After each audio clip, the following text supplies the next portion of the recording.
He's been down this road before. The trip to Westminster. How are you feeling about today, Mr. Nix? Notes in hand to face an expectant group of MPs.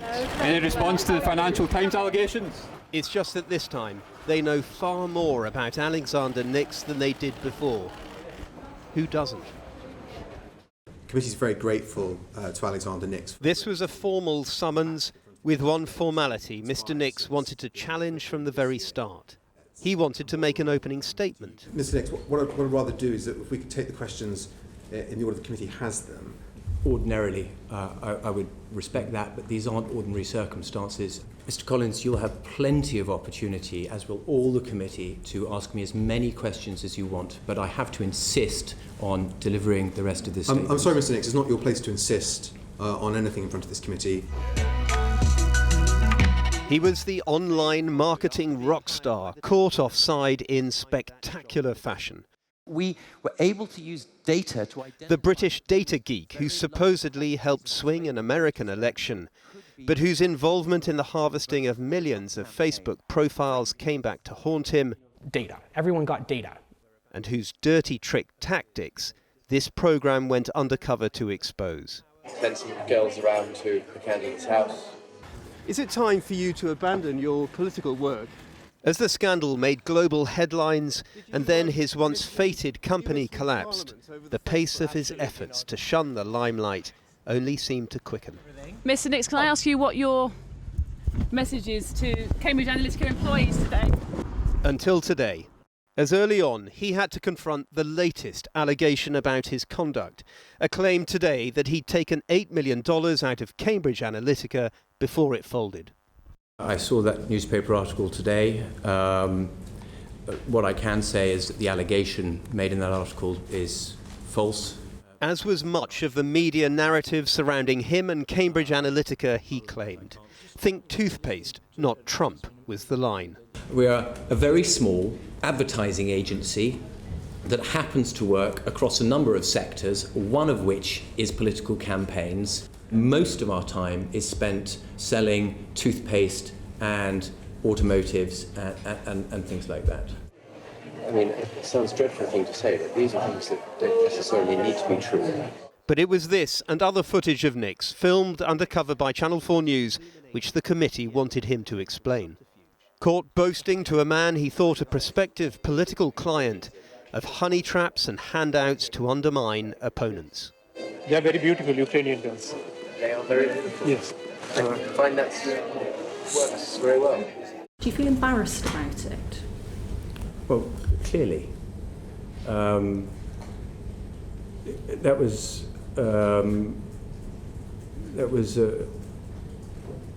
you know, for me to get carried away and try and impress someone who I thought was a bona fide client, to then get entrapped into talking about the sort of things that we did was not only deeply embarrassing, but it's something I regret enormously because of the damage it caused to the company and ultimately to my staff.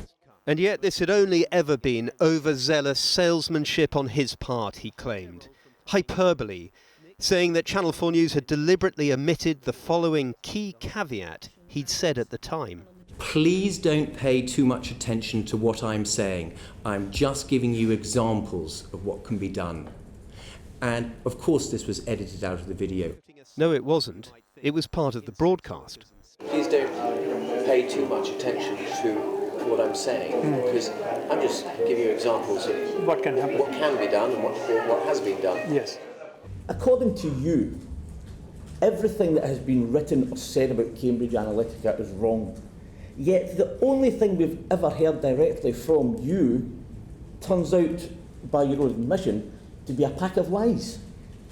So you can understand the frustration that you deny everything that's ever been written or said about you, and then when you are caught going on the record saying something, your first reaction is, that's all lies.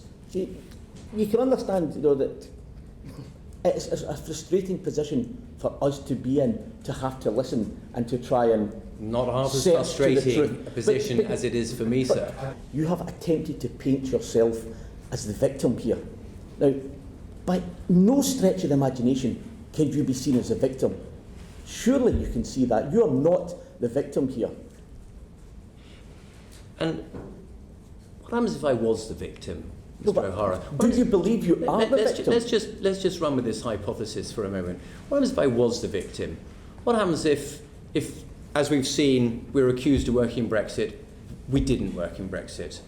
We were accused of disseminating videos in Kenya. We didn't disseminate videos in Kenya.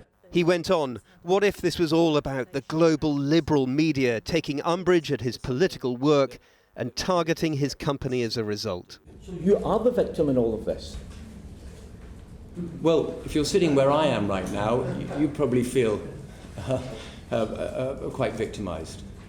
And so the man who made his name in crafting political messages for others tried hard to deploy one for himself, that of the unfairly maligned toothpaste salesman data guru. Some might think it could be his hardest sell yet. So, Andy, what does Nix do now? Well, we don't know. Does he go on a Zuckerberg apology tour, or does he was certainly saying sorry to his staff in today's hearing? Does he stick with data analytics when his name is so tainted by this scandal, or does he return to the world of finance where he worked originally? We don't know. So, I mean, what about this story generally? What happens next? Well, the New York Times has reported that the FBI and US Justice Department are investigating Cambridge Analytica. That's one to watch. Closer to home, it's all about the Information Commissioner's Office investigation. They went into Cambridge Analytica, but it's so much wider than that.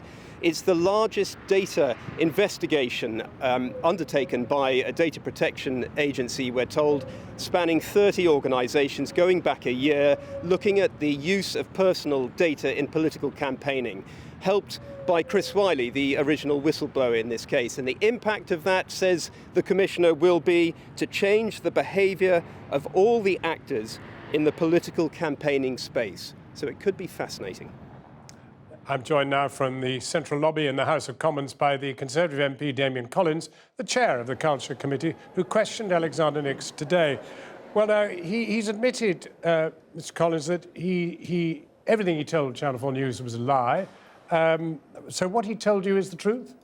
Well, this is it, isn't it? I mean, he's admitted that he says he told lies, but the concern is wider, looking at the culture and practices of that company. A lot of that is under investigation by the Information Commissioner here, law enforcement agencies in other countries, and time will tell whether he can continue to stand by the evidence he gave the committee this afternoon. There are many people who dispute what he said, and we also wanted to follow up on what we thought were inconsistencies with the evidence he gave to us in February, particularly about the scale of the use of Facebook data at Cambridge Analytica and what it was used for, and their relationships with other companies like Aggregate IQ, who also worked on Vote Leave referendum campaign.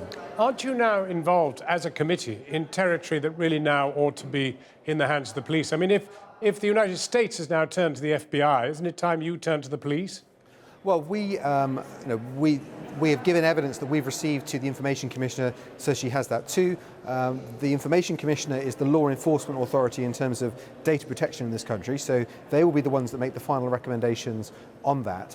But given that so much has happened since Alexander Nix gave evidence to us in February, we now know so much more about the way in which that company works, the way they acquired and use data, the way they target voters in election campaigns, and know more about that other international work as well. I think it was right that we had the chance to question him again today about that, which we've now done, but the final decision will be taken in terms of the law by the Information Commissioner, and we'll produce our own report in due course.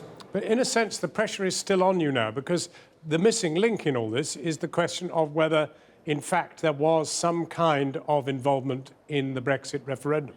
And the question here really revolves around the man who was most closely involved in the Vote Leave campaign, Dominic Cummings, and he's told you he's not coming to see you. So you won't be able to question him, and perhaps nothing can be done. Well, this is not just a matter for me. It's tomorrow the Speaker has given me leave to introduce a motion to the House of Commons. So the whole House of Commons will be asked to support a summons for Dominic Cummings to appear. I think it's quite a serious matter for an individual to ignore not just a summons from a parliamentary committee, but a summons from the whole House of Commons. So we will have that debate and discussion tomorrow. But also the Information Commissioner and the Electoral Commission is investigating these issues as well. We've received a lot of data and information. What we wanted to do was give Dominic Cummings the chance to respond to allegations about vote leave that we've received. I think that's the proper thing for us to do. I think it's surprising that someone who campaigned so hard to try and bring new powers back to Parliament seems to hold the institution in such general contempt. Forgive me, I mean, wouldn't that involve actually bringing him to the bar of the House as something which is effectively almost without precedent, and then having the House question him? Surely that really is a matter now for the police. Well, no, if he came before Parliament in response to the summons, he will be questioned by the Select Committee. That's what the summons requests. If he refused that, it's a matter for the Standards Committee to determine what further action should be taken. But as you quite rightly say, he can be questioned by other authorities who are also investigating this matter. The reason we've called him to give evidence is we've received evidence about him and about vote leave and the way they organised their campaign, the way they use data. We've questioned other organisations like Aggregate IQ, the company they employed to do their data targeting and analysis work. Right. So we wanted him to respond to that, and we feel that as a parliamentary committee we have the right to ask him to do so.